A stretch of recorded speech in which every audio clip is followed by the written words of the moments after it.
And that concludes the Best of the Web section here on the Radio Free UK Friday show. And now into our final section with our audiobook, followed by A Tale from Batsby. And this week's audiobook is Chapter 4 of Propaganda, read by Alan Taylor Shearer. Propaganda by Edward Bernays. Chapter 4. The Psychology of Public Relations. The systemic study of mass psychology revealed to students the potentialities of invisible government of society by manipulation of the motives which actuate man in the group. Trotter and Le Bon, who approached the subject in a scientific manner, and Graham Wallas, Walter Lippmann, and others who continued with searching studies of the group mind, established that the group has mental characteristics distinct from those of the individual, and is motivated by impulses and emotions which cannot be explained on the basis of what we know of individual psychology. So the question naturally arose: if we understand the mechanism and motives of the group mind, is it not possible to control and regiment the masses according to our will without their knowing it? The recent practice of propaganda has proved that it is possible, at least up to a certain point and within certain limits. Mass psychology is as yet far from being an exact science, and the mysteries of human motivation are by no means all revealed.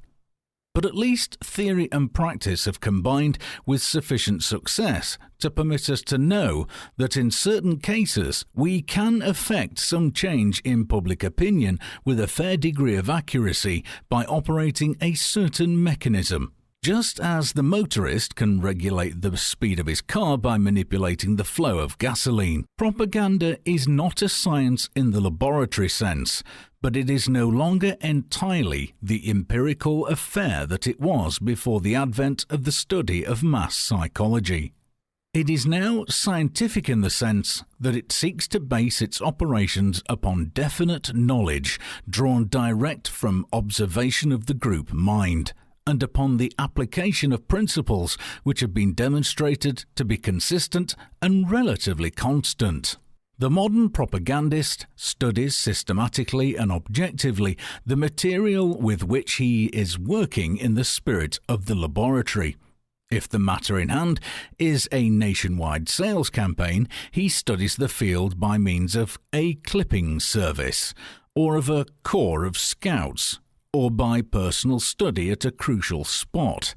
He determines, for example, which features of a product are losing their public appeal and in what new direction the public taste is veering. He will not fail to investigate to what extent it is the wife who has the final word in the choice of her husband's car, or of his suits and shirts.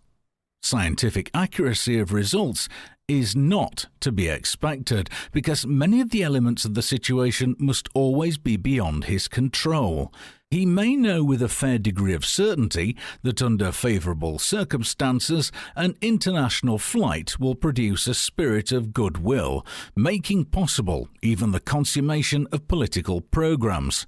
But he cannot be sure that some unexpected event will not overshadow this flight in the public interest, or that some other aviator may not do something more spectacular the day before.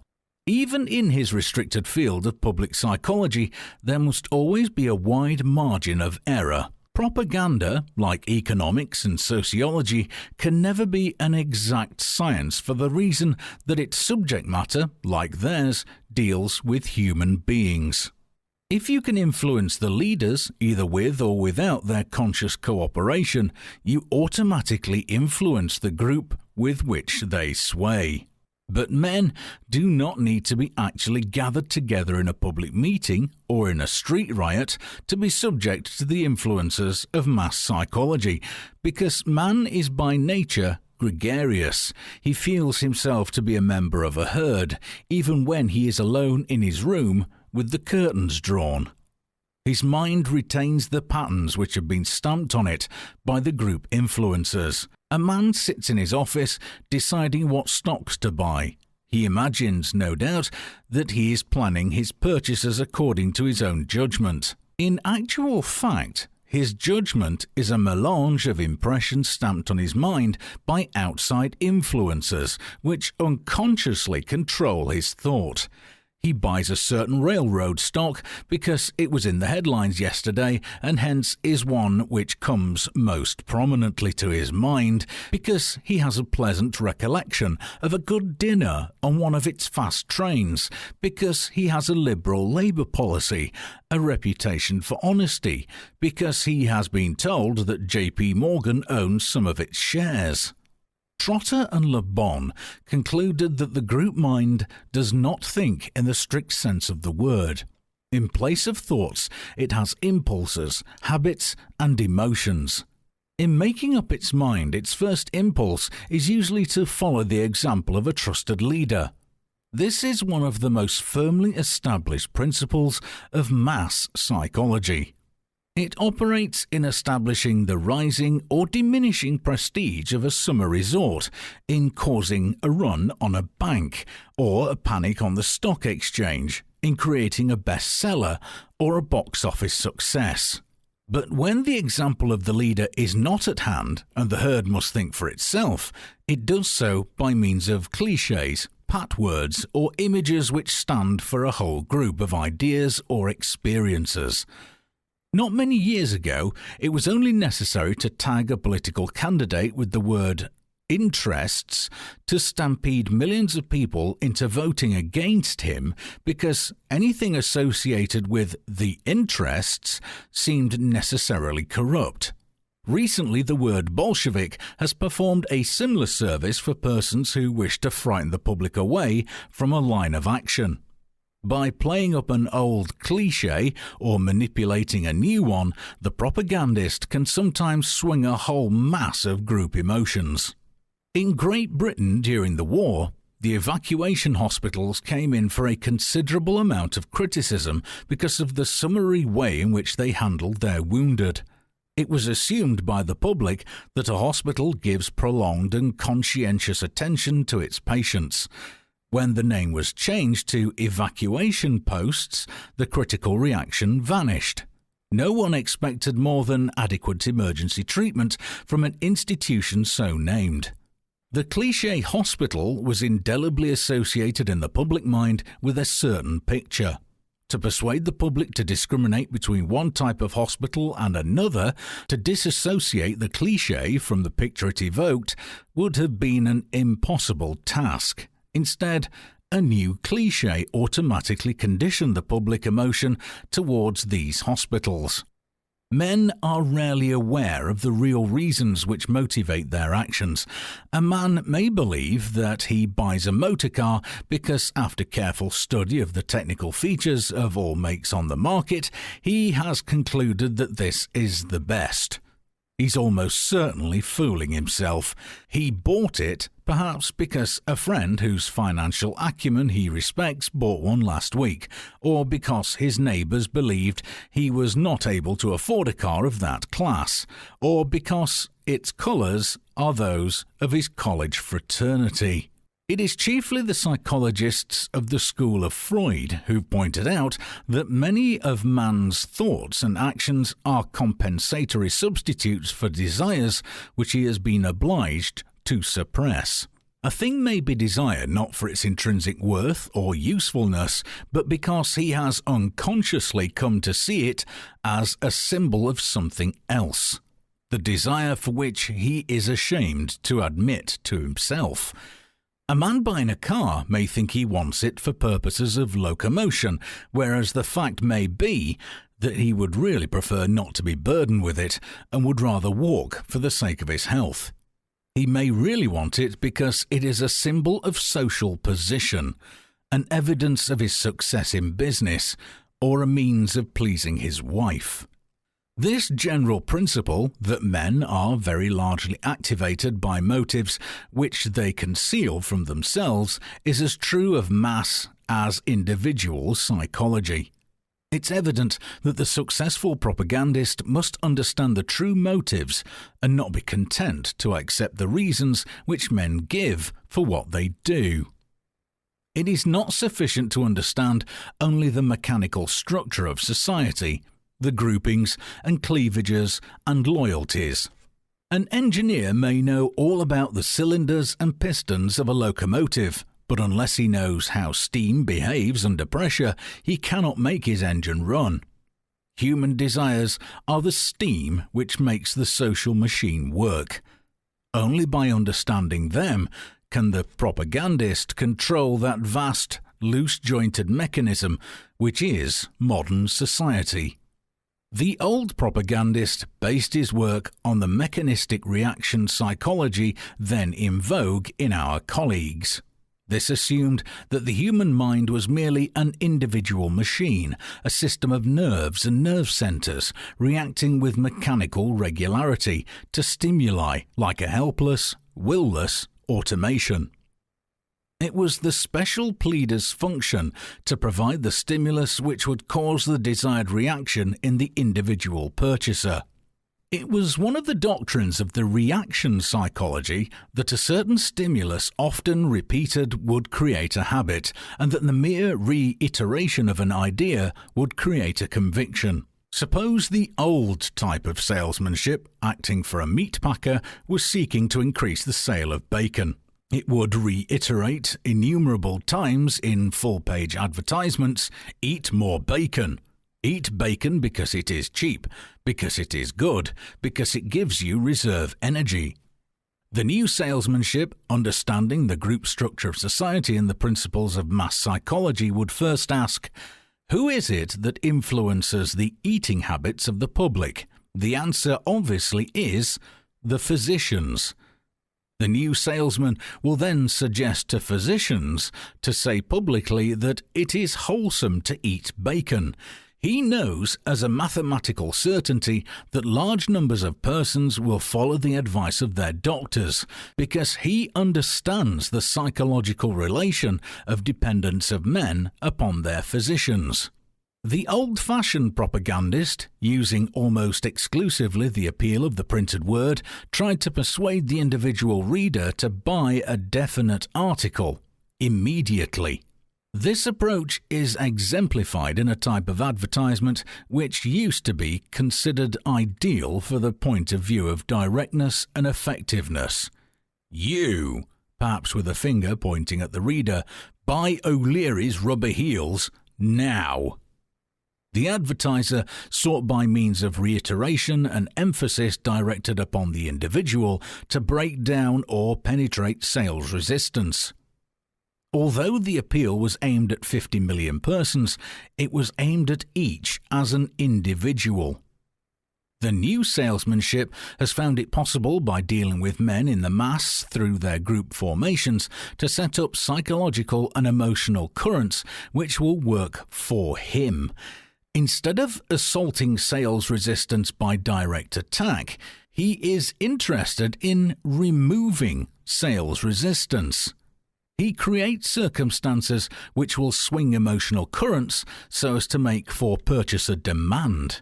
If, for instance, I want to sell pianos, it's not sufficient to blanket the country with a direct appeal such as, "You, buy a Mozart piano now. It is cheap, the best artists use it. It will last for years."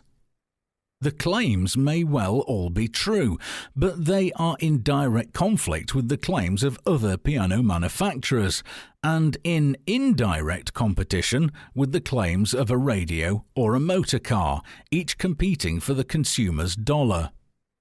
What is the true reasons why the purchaser is planning to spend their money on a new car instead of a new piano?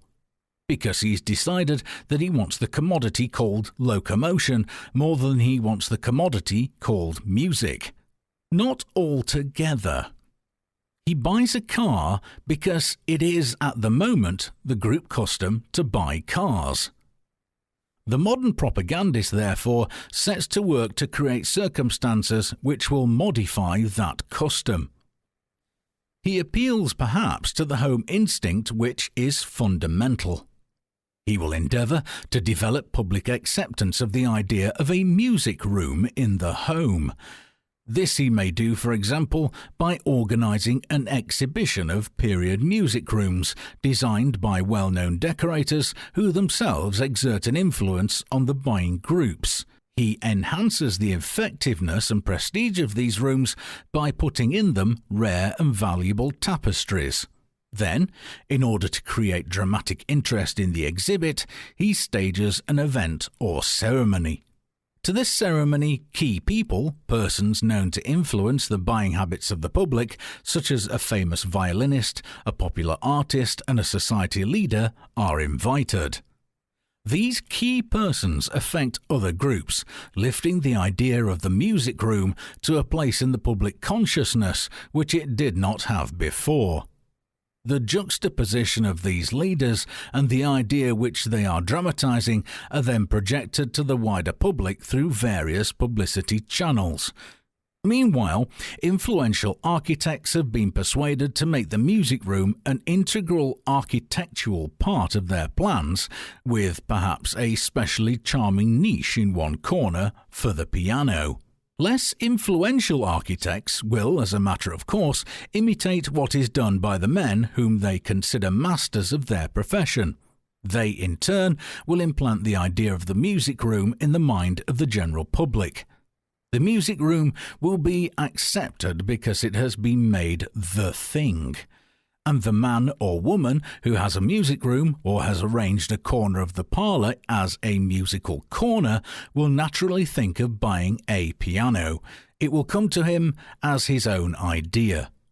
Under the old salesmanship, the manufacturer said to the prospective purchaser, "Please buy a piano." The new salesmanship has reversed the process and caused the prospective purchaser to say to the manufacturer, "Please sell me a piano." The value of the associative process in propaganda is shown in connection with a large real estate development. To emphasize that Jackson Heights was socially desirable, every attempt was made to produce this associative process. A benefit performance of the Jitney Players was staged for the benefit of earthquake victims of Japan, under the auspices of Mrs. Astor and others. The social advantages of the place were projected, a golf course was laid out, and a clubhouse planned. When the post office was opened, the Public Relations Council attempted to use it as a focus for national interest and discovered that its opening fell coincident with a date important in the annals of the American Postal Service. This was then made the basis of the opening. When an attempt was made to show the public the beauty of the apartments, a competition was held amongst interior decorators for the best furnished apartment in Jackson Heights. An important committee of judges decided. This competition drew the approval of well-known authorities, as well as the interest of millions who were made cognizant of it through newspaper and magazine and other publicity, with the effect of building up definitely the prestige of the development.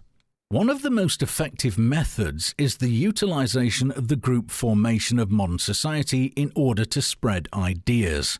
An example of this is the nationwide competitions for sculpture in ivory soap, open to school children in certain age groups as well as professional sculptors. A sculptor of national reputation found ivory soap an excellent medium for sculpture. The Procter & Gamble company offered a series of prizes for the best sculpture in white soap. The contest was held under the auspices of the Art Center in New York City, an organization of high standard in the art world. School superintendents and teachers throughout the country were glad to encourage the movement as an educational aid for schools. Practice among school children as part of their art courses was stimulated. Contests were held between schools, between school districts, and between cities. Ivory soap was adaptable for sculpturing in the homes because mothers saved the shavings and the imperfect efforts for laundry purposes. The work itself was clean. The best pieces were selected from the local competitions for entry in the national contest. This is held annually at an important art gallery in New York, whose prestige, with that of the distinguished judges, establishes the contest as a serious art event. In the first of these national competitions, about 500 pieces of sculpture were entered. In the third, 2,500. In the fourth, more than 4,000. If the carefully selected pieces were so numerous, it's evident that a vast number was sculptured during the year, and that a much greater number must have been made for practice purposes. The goodwill was greatly enhanced by the fact that this soap had become not merely the concern of the housewife, but also a matter of personal and intimate interest to her children. A number of familiar psychological motives were set in motion in the carrying out of this campaign. The aesthetic, the competitive, the gregarious. Much of the sculpturing was done in school groups. The snobbish, the impulse to follow the example of a recognized leader, the exhibitionist, and last, but by no means least, the maternal. All these motives and group habits were put in concerted motion by the simple machinery of group leadership and authority. As if actuated by the pressure of a button, people began working for the client for the sake of the gratification obtained in the sculpture work itself. This point is most important in successful propaganda work. The leaders who lend their authority to any propaganda campaign will do so only if it can be made to touch their own interests. There must be a disinterested aspect of the propagandist's activities.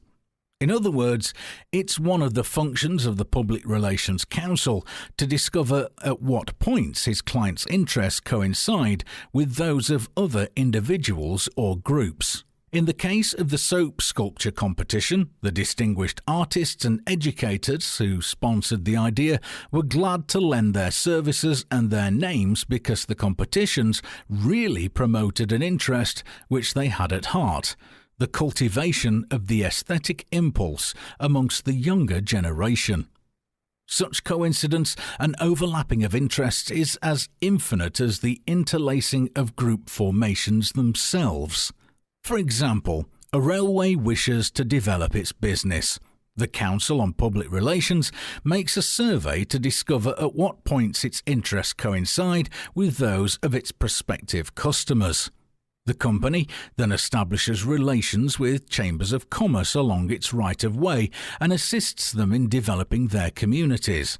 It helps them to secure new plants and industries for the town. It facilitates business through the dissemination of technical information.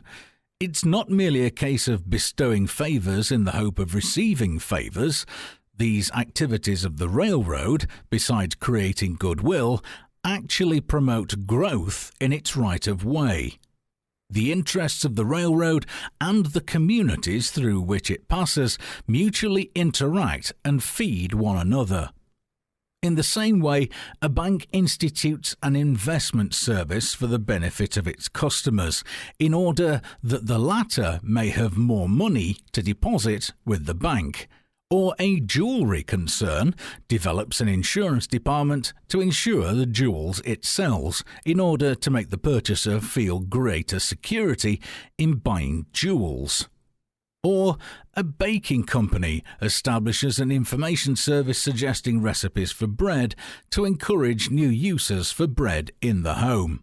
The ideas of the new propaganda are predicated on sound psychology based on enlightened self-interest. I've tried in these chapters to explain the place of propaganda in modern American life and something of the methods by which it operates, to tell the why, the what, the who, and the how of the invisible government which dictates our thoughts, directs our feelings, and controls our actions. In the following chapters, I shall try to show how propaganda functions in specific departments of group activity to suggest some of the further ways in which it may operate. End of Chapter 4.